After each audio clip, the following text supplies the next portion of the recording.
a recibir a nuestro primer invitado. Primer invitado de la tarde de hoy, que vamos a hablar de un tema complicado, donde lleva a un debate, ¿verdad? Y a un montón de cosas. Así que lo recibimos con Claudio Rama, el aplauso, economista, artista. ¿Qué dice, Claudio? ¿Cómo le va? ¿Cómo estás? Un gusto, ¿eh? Adelante, tome asiento. Bienvenido. Gracias, Luis. ¿Qué pasó? ¿Qué me hicieron, diría yo? pasó? ¿Qué ¿Por me qué? hicieron? Bueno, yo estaba armando, presentando una exposición, que son unas cajas de esculturas, unos textos que acompañan, un logotipo. Conversamos, reunimos, fijamos fecha y a los pocos días empecé a preguntar, che, ¿qué pasó? Una carta de confirmación. Y buscamos y un día llegó, cambien los textos para lenguaje inclusivo. Y además decía hasta los elementos visuales también para el Solís tienen que ser lenguaje inclusivo. Y bueno, es una censura. Yo tengo temas de conocimiento a fondo en temas de derecho de autor, de derecho intelectual, tengo un doctorado en derecho, un postdoctorado, o sea, no había duda que Conocimiento eso... del tema tiene. Pero vamos a hacer algo, porque para que quede claro, bien claro todo, vayamos por el principio. Usted lo que quería hacer era exponer en el Teatro Solís, ¿qué? Peor. A ver, Y preparé la exposición y conversamos con el Museo Zorrilla. Sí. Y tenía arreglado con el Museo Zorrilla y a los 15 días, lamentablemente, el director del Museo Zorrilla se muere. Y entonces llamo por teléfono con Pincho Casanova, que es el curador y el productor. Y yo, no, mire, no quedó ninguna nota, ningún registro. Entonces dijimos con Pincho, vamos para otro lado. O sea, ya tuvimos un problema aquí, lamentablemente. Y le propusimos al Solís, le propusimos al centro que tiene abajo el Solís, hacer la exposición. Ahí. Y él había visto una exposición que yo había hecho antes de unas 6, 7 piezas, le pareció muy lindo y le gustó. Y son unas piezas, como Ahí, se está eso viendo que está ahora, viendo. que están acompañadas por un texto, porque es un concepto de arte conceptual. Allí lo que estamos teniendo son parte de la exposición anterior. Cada una de las cajas, que es un conjunto de miradas, de conceptualizaciones, lo que yo llamo muñequismo, atrás escribí un texto. Yo soy muy plumífero, tengo muchos libros escritos y me encanta escribir. Y efectivamente era una que acompañan los textos. Los textos no es con las esculturas, una cosa integral. Ahí está. Y obviamente la gente iba a ir a ver la exposición, ver estas piezas que acaba de describir Claudio, y iba a leer el texto. Ese texto escrito también por Claudio, donde de alguna manera, como ahí vemos, ¿no? Esos son parte de los textos. Y que hacen a la obra artística también, Por supuesto, ¿no? Y que que son son parte- sumamente importantes. Son parte de la obra. A mí lo que me gustaría es de chumba, ignorante, con lo que usted quiera. Póngame un ejemplo de qué era lo que querían cambiar. Por ejemplo, una frase, algo, ¿cómo era? No, es que no me lo dijeron. Los textos fueron publicados durante varios meses en la revista Relaciones y fueron publicados durante 25 semanas en la revista, en el diario La R, en la Vieja República, junto con las fotos. O sea que han sido publicados, nadie ha dicho una palabra. Son textos en español, normales escritos, que habla de la vida, las angustias del alma, esa es sobre el mundo del avance de la escritura. Y son textos que tienen que ver con filosofías, miradas del mundo. Nada que ver de temas discriminatorios ni agresivos. Pero además, en Uruguay hay un artículo constitucional que dice el derecho de la libertad de creación no puede ser censurado. O sea, nuestra Constitución, artículo 29, determina que no se me puede censurar. Esa es la realidad. Pero usted dice que esto es censura. Esto es absolutamente censura. No solo es censura, sino que ya estamos en un trámite correspondiente a una demanda penal por abuso de funciones. ¿Usted le está haciendo una demanda penal, Solís? Estamos en el... No. Yo le hice una solicitud a la intendenta de que efectivamente la destituya, porque hay una... ¿Destituyan a Malena Muyala. Y la solicitud es, además, destitución y sumario, porque efectivamente hay una violación constitucional. Y es una violación al Código de Ética de la Función Pública que establece que el primer artículo de esa ley es el cumplimiento de la Constitución. Y la Constitución dice que el funcionario público solo puede hacer lo que le está permitido y yo puedo hacer lo que no me está prohibido. Y ella está haciendo algo que no le está permitido y yo no estoy haciendo algo que me sea prohibido. Y además el artículo 29 constitucional dice que yo tengo libertad de expresión y no pueden censurarme. Y lo que ella me planteó hacer o lo que ella pretendió hacer me censura. Esa es la realidad. Efectivamente, la intendenta resolverá lo que ella quiera y yo en ese escenario voy a intentar hacer una demanda penal por abuso de función pública. Usted le solicita a la intendenta que actúe, que destituya a Malena Muyala. pero es obligatorio porque si tú tienes un funcionario que comete una acción que es una falta, un delito o algo que está violatorio, tú eres responsable si no actúas. Yo fui director del Canal 5 y cuando veía una irregularidad tenía que actuar porque si no yo era el culpable. Y así he sido director en muchos lados, que efectivamente, o sea, tengo años de experiencia en gestión y es, si yo no actúo ante un delito, yo soy el culpable porque no actué en tiempo y forma. Entonces, no es que le digo con fines de complicarle la vida, no, cuidado, actúa. Porque ahí hay una irregularidad. Seguramente en este momento están viendo los temas legales. Pero digo, ¿alguien en Uruguay puede tener el derecho a censurar lo que la Constitución no faculta? ¿Hay alguna ley que le faculte a ella hacer lo que ella hizo? Eso quiero preguntar. ¿Hay alguna figura legal de promoción del lenguaje inclusivo en el cual ella se base? No, el tema es, el escenario del control de la Constitución, de los artículos fundamentales que son del 14 al 29, no hay una ley que lo regule. Por lo tanto, ella no tiene un marco legal. Segundo, tampoco hubiera, que no es corresponde legalmente, que la Junta Departamental haya facultado a eso. A ese nivel. Por eso, un edil presentó la semana pasada una solicitud a la intendenta de un pedido de informes. Y el jueves tengo una reunión con toda la bancada para explicarle que me citó la bancada de la oposición, porque efectivamente, pero que inviten también a los de gobierno. O sea, aquí hay un acto ilegal que es, nosotros uruguayos tenemos que estar a favor de que haya una ilegalidad, del partido que sea, del color que sea y el sexo que sea. O sea, es un tema de nuestra sociedad democrática, nuestra vida cotidiana. Si hay alguien que roba, para afuera. Si hay alguien que viola la Constitución, para afuera. Así funciona la democracia. Así debe funcionar. El que mete la pata y para afuera. Y en este caso no hay duda de que no tiene un marco legal, de que actuó con abuso de funciones, de que no hay en la Uruguay una ley que diga que ese lenguaje es obligatorio. Yo estudié en español, doctor, correcto, y por lo tanto obligarme a escribir de otra forma, sí, nadie puede obligarme a mí a actuar. ¿Es para tanto? ¿Ella puede pedir disculpas si usted la acepta? No, porque es un tema constitucional de derechos fundamentales. O sea, si ella me hubiera pisado el zapato, si ella me hubiera atendido el teléfono, si ella hubiera respondido, si ella no hubiera hecho los actos que no son por mí, es el tema de la prevención del futuro. O sea, ¿cómo tú decir? Alguien mató, entonces te va a pedir, no, perdón, ¿y la justicia no va a actuar? Claro, o sea, pero hay niveles. No. El nivel es la Constitución y los derechos fundamentales, que es el derecho a la libertad de expresión. Inmediatamente Oscar La Roca me llamó, porque la recuerdo la historia de Oscar, que efectivamente aconteció hace 35 años. El Uruguay no debe tener escenario. No es que alguien viene y dice, ay, no, perdón, mire, yo maté a su abuelita y tal. Claro, tú dices, como no hay sangre, no. Yo digo que sí hay sangre. Cuando se plantea el establecimiento de un lenguaje que no hay un marco legal y que además es violatorio. O sea, yo no te puedo obligar a ti a que tú hagas una cosa y tengo que obligarte a que escribas en lo que yo escribo o en lo que yo creo.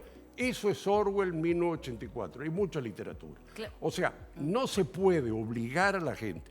Pero además en la libertad de creación son los derechos fundamentales. O sea, los derechos que son la base. Si empezamos a aceptar que cualquier gobernante, del color que sea, te haga una censura, te haga tal cosa, te haga tal otro, no le pongamos el color político. Puede ser la cantante maravillosa, pero yo no le voy a aceptar a nadie, si me toca la posibilidad de defender, cuando hay derecho que corresponde. y yo no tengo necesidad, no tengo un beneficio económico, no estoy en ninguna carrera política. No, no, no. Yo tengo años en esta historia de mi vida para que de alguna forma alguien, sin ninguna autoridad moral, me venga a establecer cómo yo debo escribir. Tengo 28 libros escritos, tengo 2 doctorados, 4 postdoctorados, Sistema Nacional de Investigador nivel 2. No soy un gatito cualquiera en el cual tú lo puedes. Pero además, no por mí. Todos los ciudadanos no pueden ser vejados por ningún ámbito de la administración pública, del color que sea, de la función que sea. Por algo hay una Constitución que es el derecho de todos, es nuestro piso. Donde empieces a actuar, que eso es paja, te jodiste. Con perdón de la palabra. No, claro. Claudio, una consulta. ¿Hay algún antecedente que algún otro artista uruguayo haya pasado esto? Y también le pregunto, ¿usted lo toma esto como algo personal con respecto a usted o a sus obras? Digamos, vamos a ver, mi madre es Ida Vitale, y no por ponerla porque no tengo nada que ver. Si mi madre leyera en el Teatro Solís un poema escrito hace 40 años, ella no le diría, tápate ese poema y no me lo leas, porque no dice los y las, etcétera, etcétera. O sea que en este caso, y lo dije, yo no veo que vayan a censurar a García Márquez, que efectivamente le cambien y el coronel no tiene quien le escriba, sea de tal o cual cosa. No, aquí hay también una orientación personalizada. Yo no tengo posibilidad de saber lo que pasa por la mente de esa persona. Sí. Lo que sí tengo es que ver los hechos hechos concretos. Los hechos concretos son una violación a mi derecho, a mi libertad. Eso efectivamente no es un tema mío, yo la considero una cosa colectiva. Yo soy de lo que hago batallas por derechos, de hace 50 años.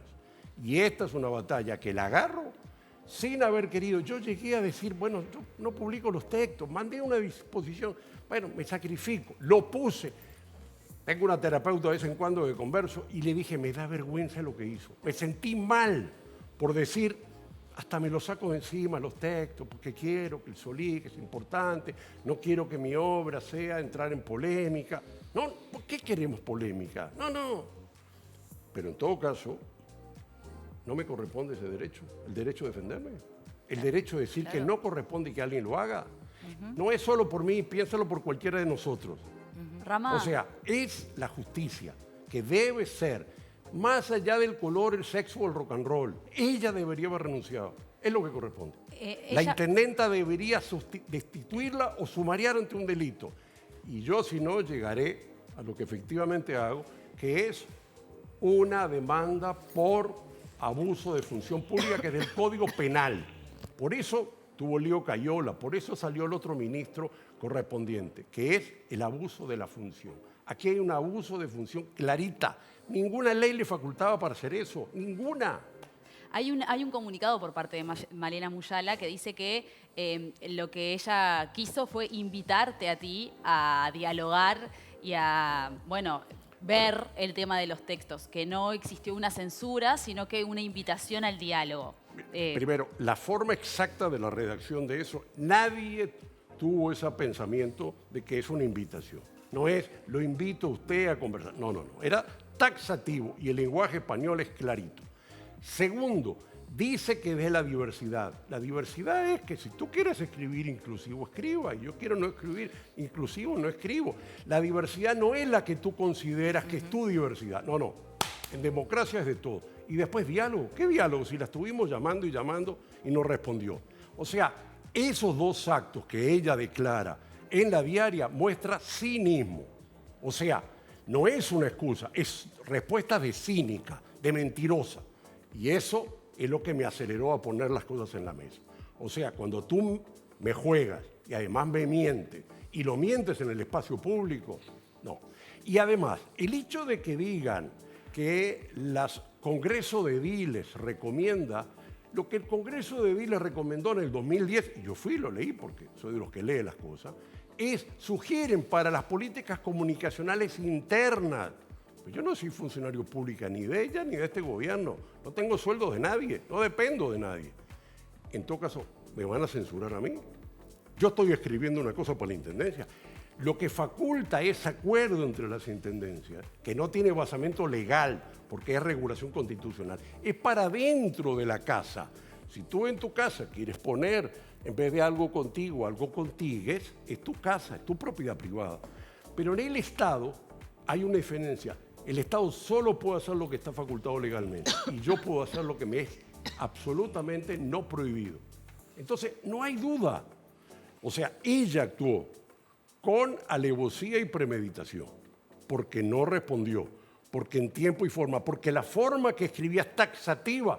Si usted no hace eso, y eso, muchachas, piénsenlo del lado humano, ¿cuántas veces entonces toda esta discusión del Me Too es cuando te están obligando? Tengo yo que sentir que el poder, porque es el poder, dice, si haces esto es O sea, poder, no, si fue, no haces esto. no fue una sugerencia, fue una condición. Claro, el texto escrito claramente lo pone. No es que dice, lo invitamos a que una reunión porque nos gustaría. Y aún así, no es legal, porque yo no te puedo vetar lo que tú vas a escribir. Yo no te puedo vetar tu libertad de expresión. Está en tu derecho humano. Y eso viene desde la Revolución Francesa, desde la Revolución de los Derechos del Hombre y el Ciudadano. E inclusive se puso la Constitución francesa, los derechos de la mujer, y tiene también el mismo derecho que nosotros. O sea, yo no tengo por qué aceptar ningún escenario, que además no es sugerencia, es obligatoriedad para pasar por el peaje. Tienes que, para pasar por el peaje, hacer esto. ¿Estás dispuesta? ¿Cuál es el peaje que te van a pedir mañana? Dentro del programa del Teatro Solís todavía está tu exposición entre noviembre. No, ¿cómo que en mi programa? Esa es la pregunta. ¿No va a estar tu exposición entonces? Pues de claro ninguna que manera? no. No. Primero, efectivamente, yo establecí inmediatamente que no estaba dispuesto a la censura. Segundo, que me fui al Ministerio de Educación y le escribí por carta y hablé con el ministro. ¿Ustedes me ofrecen un espacio de libertad sin censura? Me dijeron que sí. Y voy a exponer en el Ministerio de Educación, en un espacio que no tenga censura. Yo no estoy dispuesto a esta altura del partido y mi vida a que efectivamente, y creo que nadie lo debería hacer, O de sea, que tener esta- la obligatoriedad de aceptar que te violen, que te vejen, en lo que tú consideras que es la violación. Yo hacerme cambiar. Pongamos a mi madre y a Vitalia que le hagan eso, que se lo animen a decir a los 99 años, que desde el poder le utilicen a eso. A nadie, no aceptemos eso. Nos hace Ahora, bien como sociedad quería preguntar- y nos hace mal aceptar estas cosas, aunque políticamente, aunque musicalmente sea maravillosa, porque entonces entramos en unas discusiones y el tango que tú cantas, Claro. ¡epa! Claro. ¿Dónde termina esto? Entonces sí, para ti no, para mí sí. No. Yo creo que debería renunciar la chica. Y ¿estaba capacitada para hacer gestión a ese nivel? ¿Tiene los títulos profesionales, de experiencia, de formación? No. Zapatero a tus zapatos. En este caso se demuestra. Esa es mi mirada. Pero aquí hay libertad. Hoy esa exposición se va a hacer ¿dónde? Hoy esta exposición se va a hacer en el 15 de febrero en adelante en la sala de IDEA en el Ministerio de Educación y Cultura, en acuerdo con la Intendencia, en acuerdo. Nosotros habíamos acordado que yo iba a pagar el cartel del Solís, que inaugurábamos tal día, que pagábamos todo estaba arreglado. Perdón. Entonces venía todo muy avanzado. Hasta que llegó una carta y dijo Ah, que censura. Pero, pero pero- se acepta la propuesta. al se director, habla- al director Sienra, con el director Sienra, que es el que dirige el centro. Y efectivamente se le pidió una carta confirmatoria.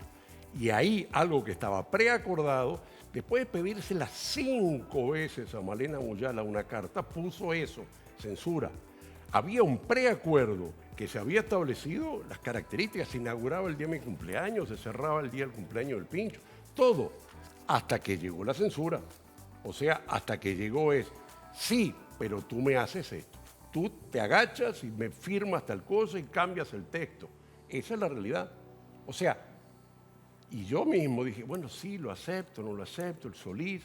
O sea, mi padre hizo obras en el Teatro Solís, dirigió en el Teatro Solís. O sea, tenía un significante para mí. Estuve a punto de aceptarlo, más bien que casi aceptaba. Aceptaba que agarraban la obra y decían, no, mira, hay un piripicho ahí que no, sácame este texto. Perdón, yo me considero un creador y no tengo por qué aceptar que efectivamente mi obra, un burócrata que no tiene por qué opinar, me venga a meter el dedo. Rama, Pero- saliendo de lo particular, que es este caso, a lo más general, ¿no? En el devenir del hoy, de la sociedad, el lenguaje inclusivo lo utiliza un número suficiente de gente como para que esté arriba de la mesa. ¿Usted qué opina del lenguaje inclusivo? Primero, todos los cambios del lenguaje tienen un proceso evolutivo lento y pausado y necesario, ¿correcto? Lo que sí es la imposición de la lengua, la imposición desde un grupo que le impone a los otros una forma de comunicar. La lengua la construimos entre todos. Es una estructura de poder, pero también es un consenso en que nos entendemos. Si el hijo tuyo, entonces le empiezan a enseñar que tiene que hablar de una forma, ¿cómo se va a comunicar cuando haga la solicitud de un trabajo? O sea, el lenguaje es un espacio común y es el espacio de convivencia. Y eso no habilita que nadie que no esté en el aparato educativo como consenso decida cuáles son los procesos de formación, porque entonces tu hijo va a salir peor en potencialidades y capacidades y competencias que los otros. O sea que están actuando sobre un escenario que afecta a las generaciones futuras. El lenguaje se va evolucionando de a poco, lentamente. No hay un escenario. Pero además, en el caso del lenguaje español, hay una Real Academia que, igual que la Real Academia Francesa, regula, establece, controla, criterios. Y esa Real Academia opina y sintetiza que no hay ninguna vejación de otro derecho porque tú hables así como hablamos. Porque el principio básico es, como tú estás hablando, ¿le tiene que afectar a otra persona? Alguien, que es como la justicia, que es la Real Academia, que es la que dirige los manejos de la lengua, dice que no. Y yo en la carta a COSE digo claramente, no hay una violación de derechos de otras personas. Yo no digo, inclusive, maten a los judíos o a X o a Z. No, no, no. Perdón decir, maten a los de Zaire. Pero aún así la Constitución no faculta que yo tenga censura previa. Yo puedo llegar a decirlo y el día siguiente me meten preso por apología al delito. En este caso, en Uruguay, no hay ningún marco legal que me inhiba. Pero la Real Academia, que es la que fija la regla, dice que aquí no hay ninguna atentación de derechos contra otros porque yo hablo en español, que además me enseñaron en la escuela y que aprendí en la escuela. Entonces, alguien se pasa por arriba los baratos de formación, me impone un lenguaje, me impone el poder sin un marco legal. Y yo me tengo que quedar tranquilo, aceptarlo en mi casa. Al contrario, con perdón y no por ego, deberían de decirme, Claudio, está bien que haga esta pelea. Aunque pueda hacer que me cuesten algunas cosas, porque todo te cuesta. Y uno queda herido. Yo voy a quedar herido como va a quedar herida ella. Porque no es nada simpático ir a la guerra. Nada. ¿Y si le pedían que agregara el mismo texto en inglés para los turistas? Pero hay un diccionario Weber que traduce. Yo sé perfectamente inglés, francés y portugués, además del español. No es un problema. ¿Incurrían en el mismo error? Eso ¿Era un está error legal. también? No, eso Ok. está legal. Bien. Desde Shakespeare en adelante se estableció unos protocolos del idioma inglés que se mantienen. Eso es un escenario correspondiente a algo autorizado, que es un código con otros del país, ¿correcto? Que es una traducción. Esto es un escenario de poder, no dejemos de joder con perdón de la palabra. Que es, aquí hay un escenario de poder, que es una filosofía de LGTB, que yo estoy a favor de muchas de las minorías en todo sentido, pero que es parte de un discurso de poder, de imponer una forma de pensar, de concebir, de estructurar poderes, de organizar. La lengua es un espacio de poder, los idiomas son un espacio de poder. Y efectivamente, sobre eso no se debería toquetear, sobre eso no se debería jugar, y menos sin leyes, menos sin consenso, menos con carácter arbitrario, jugando con te voy a complicar la vida. Creo que son cosas que Uruguay no debe hacer, pero además no hay una ley que faculte y el escenario debe ser respetuoso. O sea, es como vivir en una junta copropietaria. Hay unas reglas. Las reglas son esas. Cuando efectivamente uno cambia las reglas por intentos de poder, de luchas, lo que hacemos es complicar la convivencia. Porque si yo mañana digo que hay que hablar en inglés y efectivamente pongo el inglés, y no lo pongo optativo, sino obligatorio. A mí me tocó debatir mucho cuando estaba a la entrada del gobierno con Adela Reta, que es como si hubiera sido mi segunda madre o mi tercera tía, que efectivamente se pidió volver a poner el francés porque se había sacado en horas de inglés, así como antes se había sacado el inglés para el español, para el francés. Un escenario de pelea de poder. Y el espacio era la libertad, que los padres decidan qué idioma quieren. No le pongas tú. Entonces, la flexibilidad de las construcciones culturales. Por eso, desde la década del 90, el concepto de la diversidad creativa, que es la Comisión de Naciones Unidas y la UNESCO que hizo el informe de la diversidad creativa, es la diversidad, no la homogeneidad del pensamiento. No es un solo pensamiento. Si vamos con un solo pensamiento en el siglo XXI, estamos fritos. El mundo es la diversidad. Tú haz lo que tú consideres con tu cuerpo, con tu idea, no le impongas, porque ahí es como mi libertad afecta la libertad del otro. Y eso es convivencia humana, y esa la tenemos. Y lo que nos hace distintos de Uruguay no es que tenemos más vacas y ovejas, tenemos un estilo de convivencia, un estilo, una forma que nos hace distintos a los argentinos, los brasileños o al que sea. Ese estilo hay que cuidarlo. Ese estilo es conveniente, es el estilo de la diversidad. No podemos volver a una situación de una dictadura que se nos vino encima. En la carta yo le digo a Cose, tu familia fue afectada por la censura, así como la mía. Mi padre y mi madre se tuvieron que ir del país, yo me fui con ellos, 10 años en Venezuela, volví. No tenemos que tener ni lo más mínimo espacios que vuelvan estos escenarios, porque a la dictadura no se llega el día del golpe, se viene caminando sin darse cuenta de a poquitito. Eso yo creo que es un principio básico, y no es que me pidan perdón, es que le pidan perdón a todos ustedes si están dispuestos a que tu hijo le hagan tal cosa, que a ti te violen la libertad de expresión, que a ti tal cosa. Hay que ver las violaciones de los derechos no como una cosa de Pepito, sino colectivo. Eso es Bertolt Brecht, que fueron a joder a tal, y entonces a mí, como no lo conocía, y al final me vinieron a buscar a mí.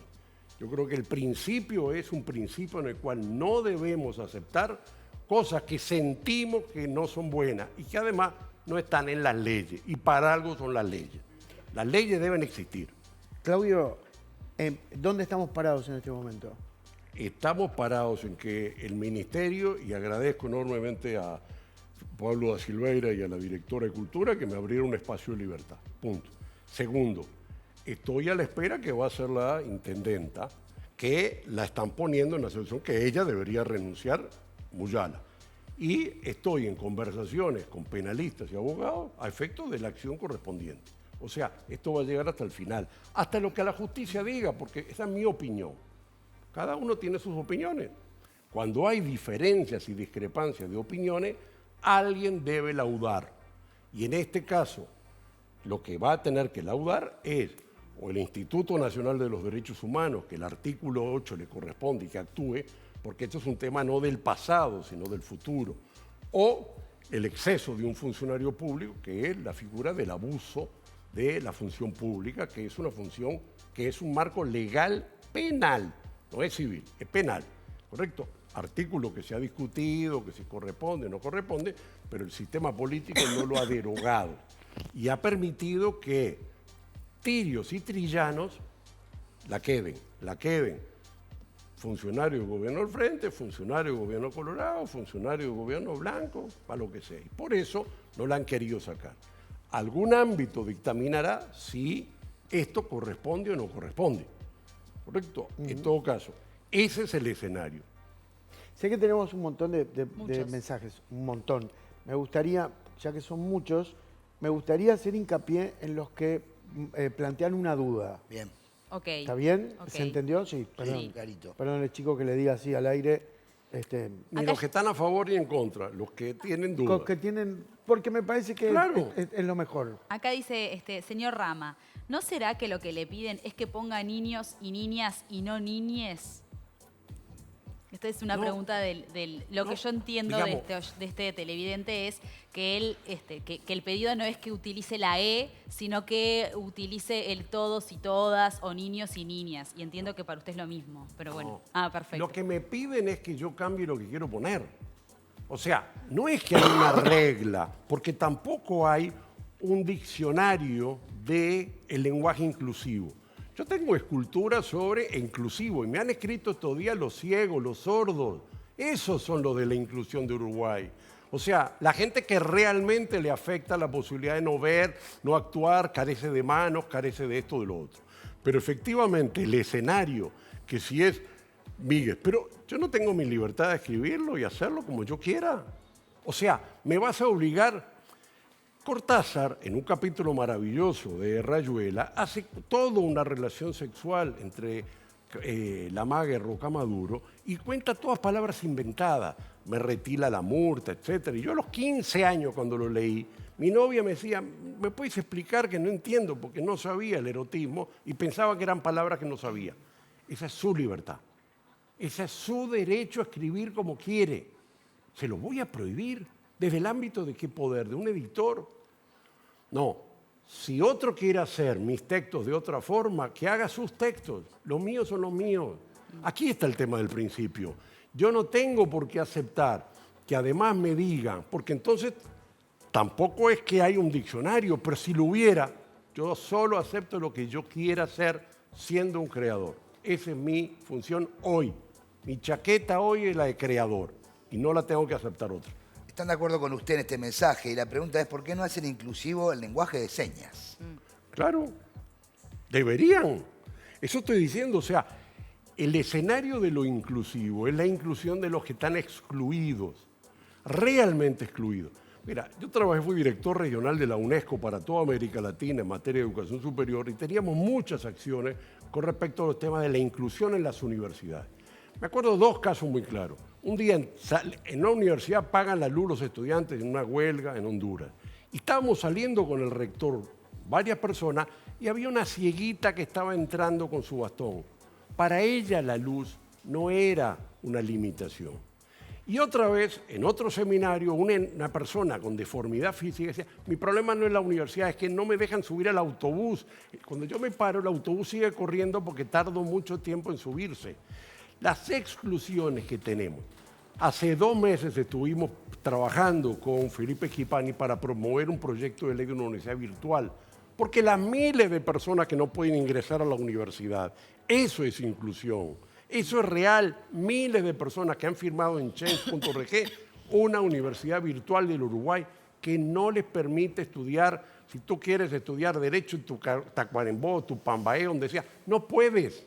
Entonces, estamos hablando que de la izquierda caviar, como dicen en algunos países, de alguna sutileza o de los problemas reales. Bien. Claudio, vamos a estar atentos. En principio no.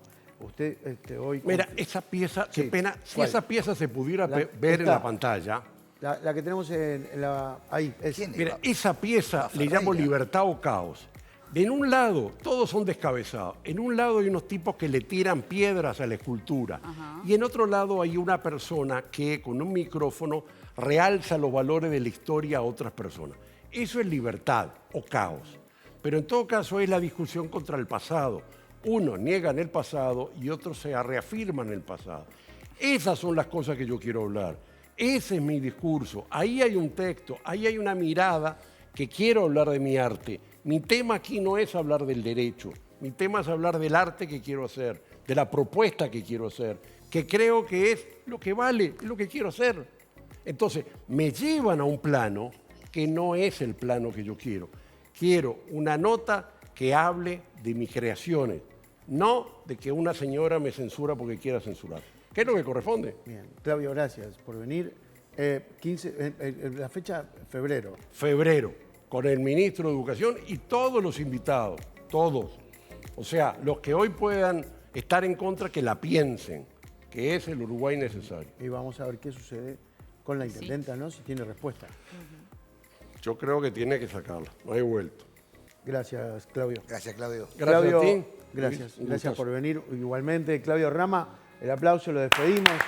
A Claudio, agradeciéndole muchísimo todo lo que nos contó y todo. Estaremos Desde atentos. su lugar, los hechos, ¿no? Lo que Claro. sucedió. Así que, como se dice comúnmente ahora, la pelota está en la otra cancha, ¿no? Para ver qué sucede. En el tema de la exposición, en febrero va a estar la exposición de Claudio. Pero Sí. yo no descarto que yo siga a que haya una declaración o la justicia verifique el abuso de autoridad. Perfecto. Eso es casi seguro, haga lo que haga la intendenta, es un hecho. Ella debería despedirla y destituirla, pero el abuso de funciones fue cometido. Perfecto. Tenemos mucho más todavía.